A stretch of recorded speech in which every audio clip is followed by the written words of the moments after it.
everybody, and welcome. My name is Phil Person, and I'm a Principal Specialist Solution Architect in the End User Computing team based in Australia.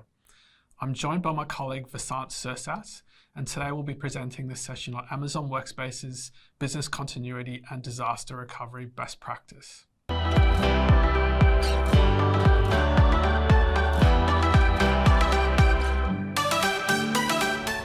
Hi everybody, I'm a Senior Specialist Solutions Architect here at AWS in the End User Computing team based in Singapore.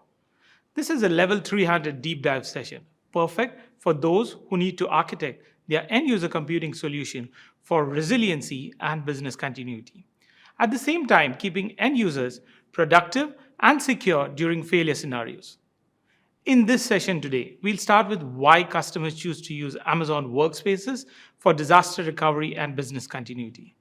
We'll also take a look at the architecture along with some additional infrastructure considerations for you to increase the resiliency of your Amazon WorkSpaces solution along with the user's working environment. And then we'll take a look at some new features along with multi-region deployment capabilities. And then we'll close with some key takeaways. Our services include Amazon WorkSpaces, which is a persistent, cloud-native, desktop-as-a-service solution, where user data and customizations persist between logins. And I'll be talking more about it in a bit. The second offering, Amazon AppStream 2.0, is a fully managed, non-persistent desktop and application streaming service, which means a user gets a new instance every time the user connects or logs in. You can choose to enable desktop view for a familiar desktop experience or the application view where users can access only the applications that you have published as an administrator. There are 4 core reasons customers choose us to deliver secure access to their end users. Firstly, at AWS, everything we do starts with security.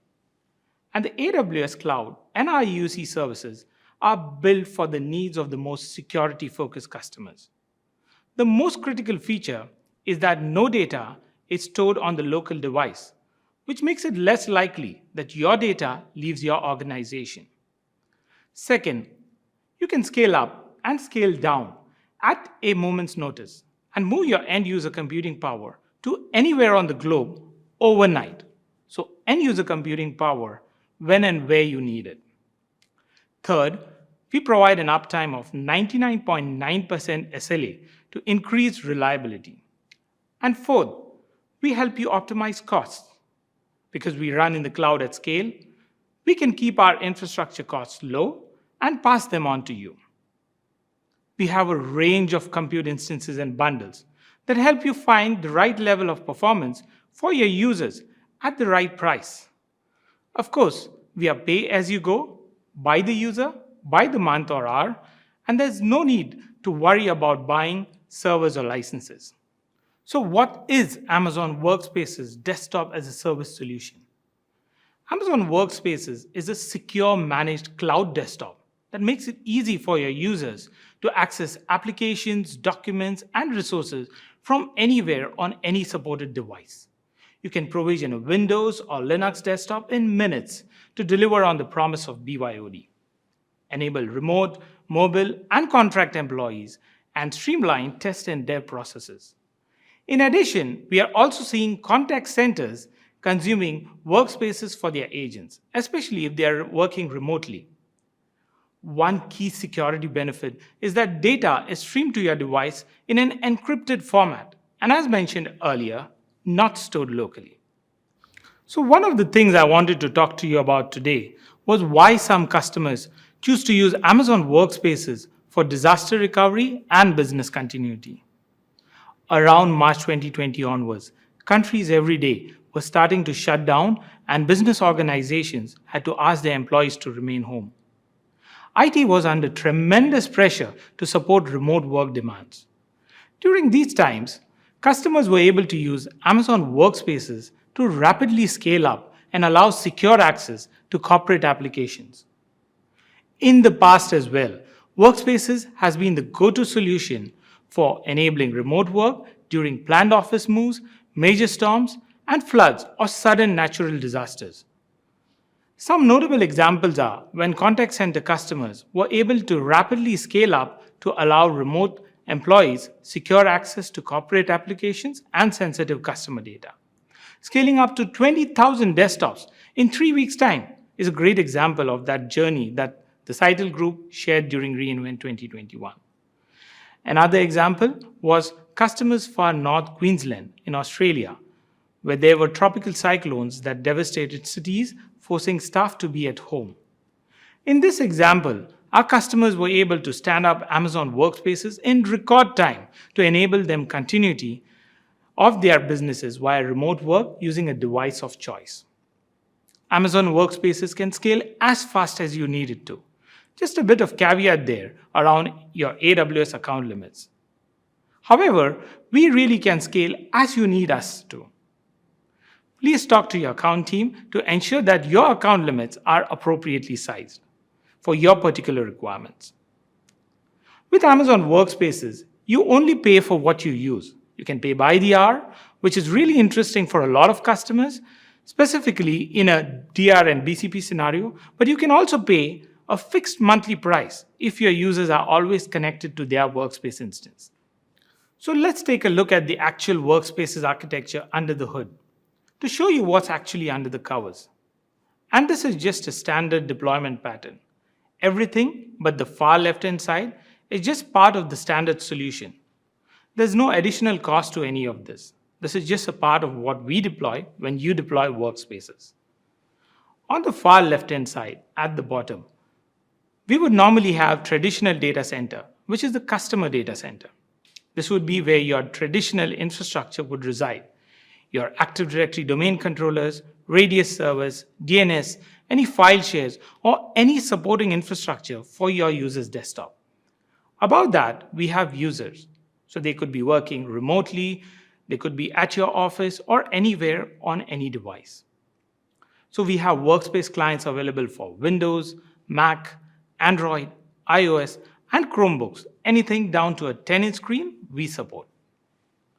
So those users could be anywhere on any of those devices. As long as they have a public internet, we are good to go. On the right-hand side, we have the AWS Cloud. And we are deploying Workspaces into a particular region. Since this is a level 300 technical deep dive session, I'm hoping you're familiar with some AWS vernacular such as AWS regions, availability zones, and VPCs. On the right-hand side, we have the AWS region. Here, you would pick a region to deploy your infrastructure into. We also have 3 managed VPCs, which are the top 2, and then the far right. So managed VPCs are managed, owned, and operated by AWS as part of our desktop as a service solution. And we are placing network infrastructure into your VPCs and your subnets, which is the one at the bottom left-hand side. Now let's take a look at the user connection flow. First thing the user would actually go off and do is type in the registration code for the Workspaces client. That registration code points the user and the client at the specific region to connect to, along with a unique identifier for your directory to authenticate against. Once the user has typed in the credentials, they are passed through to an authentication and streaming service so that transmission occurs on HTTPS. It's all encrypted with TLS 1.2.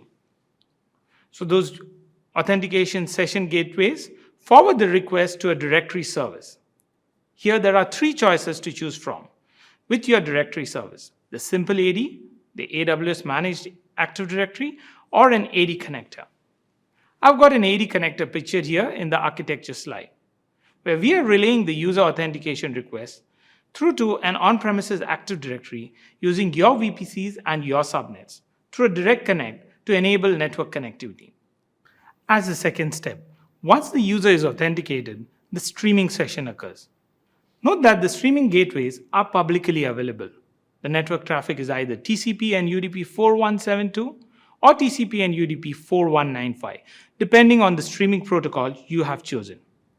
The Amazon Workspace instance resides in a particular availability zone. It has 2 EBS volumes attached to that particular instance, the C drive and the D drive for Windows, or if you're on Linux, the root and the user volumes. AWS takes a regular 12-hour snapshots of those EBS volumes as part of the managed service, which enable you to do some very interesting things with restore and recovery, which Phil will talk a little bit more about shortly. AWS places a network adapter into your VPCs and your subnets, and from there, it's able to access your on-premises resources through the direct connect, or access other VPCs or your other AWS services. So here is the complete architecture slide, and this is something that you probably see floating around in our documentation. So let's go next layer deeper. What actually is behind the Amazon WorkSpaces solution? I spoke about it being a highly resilient service. We're actually deploying a lot of the infrastructure into 2 availability zones in each region. So if we take a look at the authentication, specifically, we are deploying out authentication and gateway services into multiple availability zones. There are multiple instances deployed for your directory service as well. And then the workspace instances are distributed across multiple availability zones. The one thing we can't do is actually place the specific workspace instance into more than one availability zone. So the user Vasant has a workspace that's deployed into a single availability zone. And we'll talk a little bit more about what that looks like in the event of a recovery shortly. And here is the complete slide with all of the different components. So some additional infrastructure considerations to think of, and we're just talking about a single region deployment at this stage. If you have network connectivity back to on-premise, think about the network path to connect AWS to your on-premise environments. Things like, if you're running a direct connect, have multiple AWS direct connect services to multiple different AWS points of presence. And that will enable you to fail over by using BGP between those direct connect services if you need to. At the very least, have an IPsec VPN failover. Again, it can all happen through BGP routing, but have that VPN solution as the ultimate fallback should something go wrong with your direct connect service.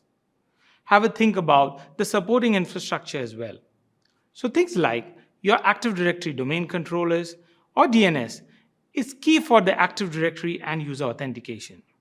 Phil will cover off more on this shortly.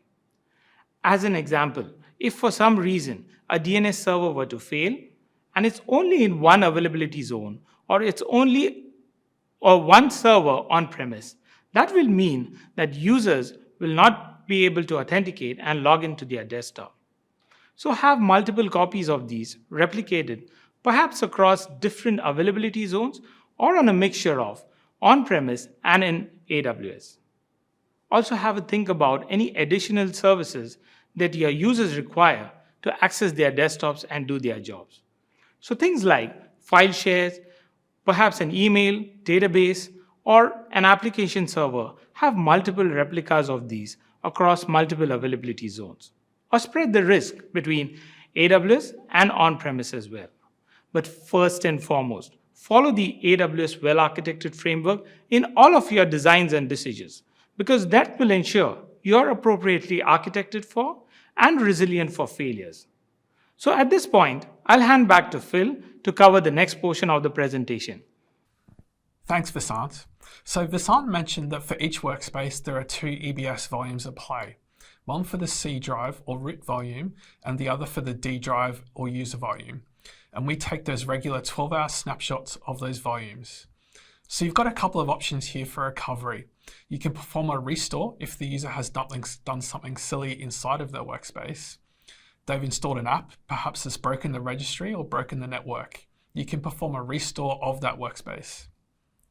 What that does is it rolls back the 2 EBS volumes, the C drive and the D drive, back to that last known good snapshot that can be used up to 12 hours. In the event that AWS has an availability zone impacting issue where you need to relaunch a workspace, you can perform a rebuild of that workspace. What that does is create a brand new instance. It is logic to pick a healthy availability zone for the instance launch and brings the C drive back from the original bundle that was used to launch the workspace and the D drive back from that last known good snapshot. You can extend on this deployment pattern by leveraging things like Active Directory roaming profiles or profile synchronization solutions. Additionally, you can use third-party profile synchronization solutions, which gives you an easy way to migrate into Amazon Workspaces from an on-premise environment, and it's also helpful for replicating user profiles between AWS regions or between file shares in different availability zones. Extending on this, you can synchronize your users' working files, perhaps have a file share in EC2 and then a DFS cluster to replicate between the different availability zones. Or if you're looking for a managed file sharing solution, take a look at Amazon FSx. We've also seen customers leverage file sharing and collaboration solutions. A really cool example of this is the Amazon WorkDocs solution, where you can mount a local drive with the WorkDocs drive onto your PC. And from there, you're able to drag and drop, read and write files, and it synchronizes those back to the AWS cloud. It also lets you access all of your files from anywhere on any device. As an example, when I'm on the road, I can use my mobile phone with the WorkDocs client application installed to access and view my files.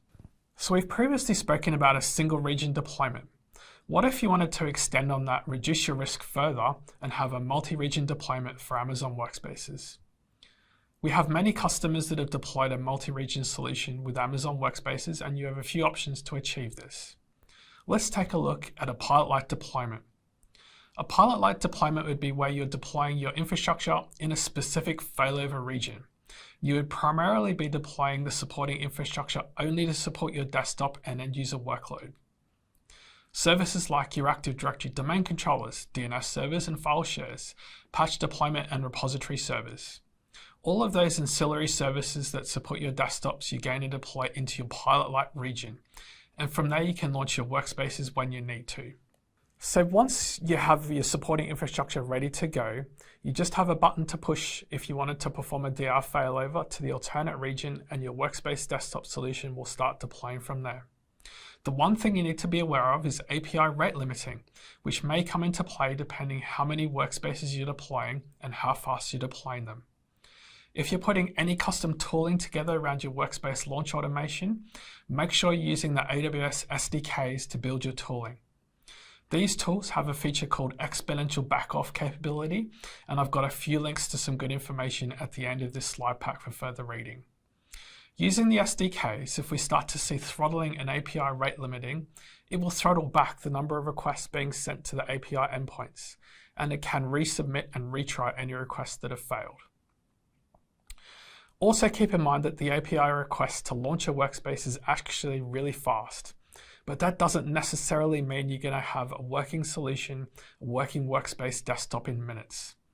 You need to have a think about how long it takes to join your desktop to an Active Directory, apply your group policies, download the latest Windows updates and patches.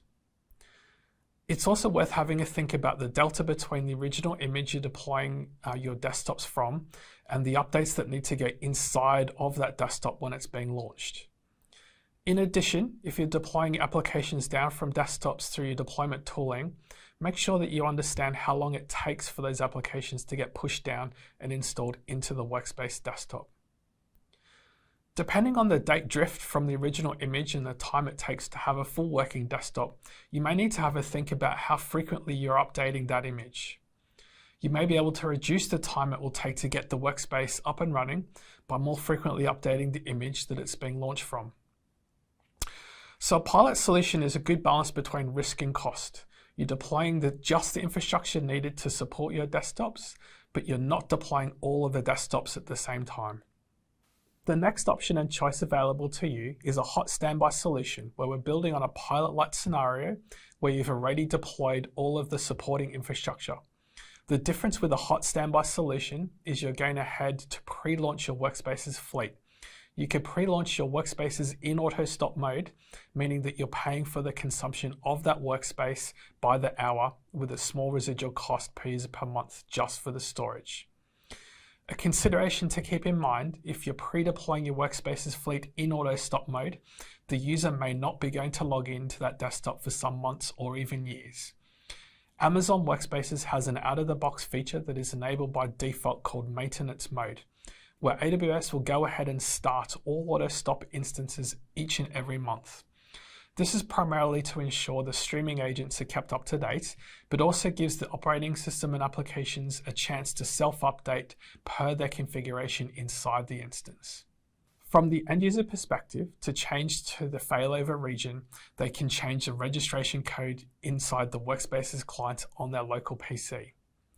The WorkSpaces client now gives your users the capability to put in a friendly display name for the registration code so that it's an easy thing for them to remember to go and change to that and switch to the failover region. This gives you a rapid disaster recovery solution in minutes. Where the user logs in, the Workspace instance just needs to start and come out of hibernation, which normally takes 90 seconds or so. On the flip side, it can be quite expensive to have all your infrastructure pre-deployed, ready to go at a moment's notice. You're reducing your risk by having your desktops all pre-deployed, waiting for your users to connect. So another option is we see customers deploying a hybrid solution of the original Pilot Lite and then choosing the hot standby for select critical groups of users. Perhaps your senior executives, where it's mission critical for them to have a desktop within a few minutes notice, but for other groups of users in your organization, it's not so critical. So you would have that other group of users deployed as a Pilot Lite, where you can push that button and have the workspace deployed after that. So here's a good segue to talk about a new feature that was released for the Amazon Workspaces offering called cross-region redirection. This works with domain name service, and rather than having a prefixed registration code with a bunch of unique characters inside of it, you're using a domain name. And I'll be showing you that as part of the demo in a little bit. Your users would type in the domain name and a record for the registration code in the Workspaces client on their local PC, and the client then uses DNS to pick up the rest of the registration code so that the correct region and your workspace is chosen. So in this demo, I'll be showing Amazon Route 53 service, and I'll show you how it can be used using multiple failover records to connect to your desktop. And what we're going to do is switch those records using the Amazon CloudWatch service and CloudWatch alarms specifically to flip those records. For this demo, I'm going to show you the new cross-region redirection capability in the Amazon Workspaces client. I've installed the client onto my PC, and for the registration code, I'm using a domain name, and I'll show you what that looks like in Route 53 shortly. So I've launched this workspace against my user in Active Directory, and I'll go ahead and log in with my credentials.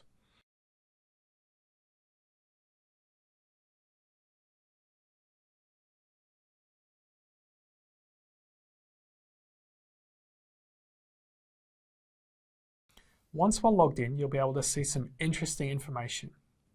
Here you can see my private network inside my VPC and subnets, but you'll also be able to see the particular region and availability zone that this workspace instance has been deployed into. You can see here that I'm in AP Southeast 2, or the Sydney region. The other thing I wanted to quickly show you here is the WorkDocs Drive, which is our file sharing collaboration service, where we're able to synchronize files between multiple devices on the AWS cloud. I'll go ahead and I'll create a demo file for you here, just so you can see the file synchronization at play. All right, so I'm now going ahead to break this particular workspace. And the reason I want to break it is I want to show you how I can connect using the same registration code and connect to a different workspace instance in a different region. So we've got two network adapters here. Defilmad.com.au is the one that I use for my private Elastic network interface in my VPC. But this particular network adapter is the management plane card. And by disabling it, I'll stop firstly the streaming activity into the workspace instance between the workspace clients, and you'll see that break shortly. And you'll also break all of the health checks and management control plane as well. So what we'll do is go ahead and close that now. From a DNS perspective, behind the scenes, is I've created a hosted zone with a bunch of records. This hosted zone, philperson.com, has two text records, and these are particular failover records for workspaces, primarily being my Sydney site and the secondary failover record being the Singapore site. I'll just bring up a quick command prompt and just do a DNS lookup so that you can see what the actual record is.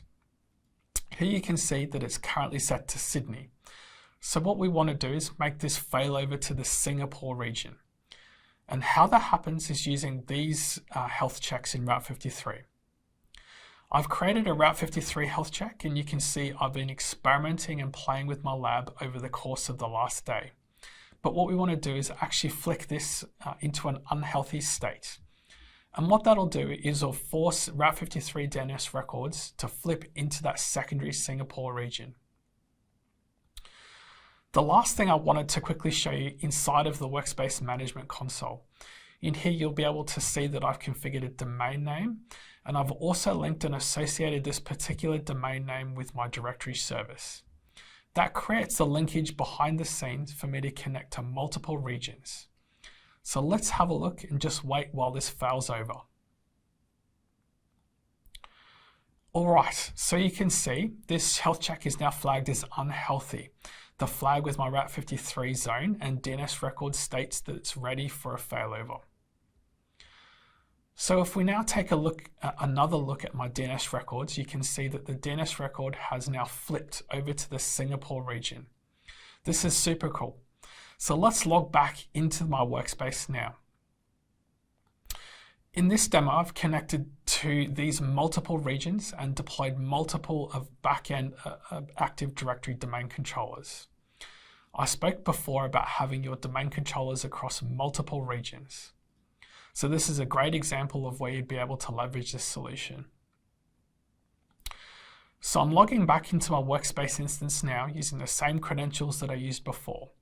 I'm using the same user from an identity perspective. This time you'll be able to see my private IP address. Firstly, you'll note it's different, 10.10.11.93. So this is my Singapore VPC and Singapore subnets. And you'll also, interestingly enough, see that my region and availability zone is quite different as well.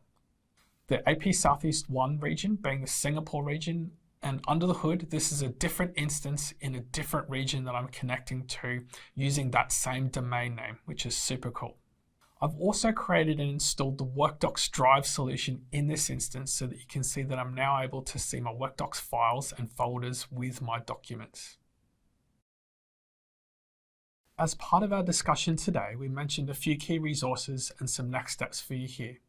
The first link is the Amazon Workspaces Business Continuity page, along with a blog post which I wrote a few years ago now, specifically around business continuity and disaster recovery with Amazon Workspaces. It covers off some of this content we presented today, but in a little bit more depth. The next link we have here is a link to one of my colleagues' blog posts about setting up a hot standby multi-region deployment. There's some really nice code snippets for you to go off and use and start deploying across multiple regions. I also spoke about the well-architected framework from AWS. It's definitely one to take a look to baseline your infrastructure against best practice design. I also mentioned that the APIs can rate limit the number of rapid-fire requests. Definitely worth a read through if you're looking to programmatically launch your Amazon Workspaces solution at scale. So just a quick wrap up with some key takeaways. I hope you've all learned something as part of this session today. As we're reflecting on the things to impress upon you, I wanted to make sure you understood that Amazon Workspaces is deployed across multiple availability zones out of the box by design. If you need additional reassurance around your SLAs and reduce your recovery time objective, take a look at a multi-region deployment. We've covered off some additional thoughts and ideas about the end-user working environment, along with some file sharing and synchronization suggestions. And please reach out to your AWS account team. We're here to help understand your business requirements and then making sure that we collectively will architect it to suit your business requirements. And for that, thank you very much for your time. To gain more confidence and hands-on experience with AWS, access the digital training built by AWS experts. Attend our instructor-led classes by qualified AWS instructors and learn how to design, deploy, and operate highly available, cost-effective, secure applications on AWS. Validate your technical expertise with AWS and use practice exams to help you prepare for your AWS certification.